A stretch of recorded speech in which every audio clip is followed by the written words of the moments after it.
So by now, hopefully, you already have an account, you complete the sign up process and all the things as well, but you don't start listing, because this is the mistake most of the people will do. They will just gonna start listing as soon the account will become available. I will recommend completing this course all the way end, but in the meantime, what you want to do is you want to use this account to buy the stuff from eBay.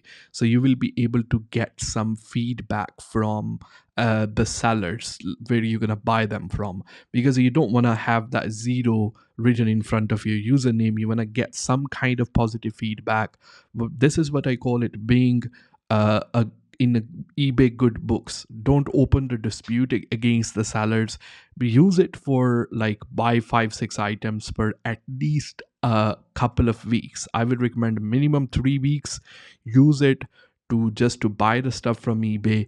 Don't make any kind of listing. Don't use like don't make a listing. So in this time you will be able to get some feedback. Your account will be little bit old, and you just make yourself familiar with the other things in the account. So you have an account now. Anything you watch inside the course, you will be able to see it inside by yourself. But again, I said, and I really want to stress this one, for 3 weeks you don't want to make a listing. Regardless whatever item you're gonna sell, do not make a listing. At least you use this account for buying for at least 3 weeks, and then you will be able to go from there, get some feedback, get your account ready, be in the eBay good books, and your account will last forever. Your account will not get banned, unless you comply with all other things as well.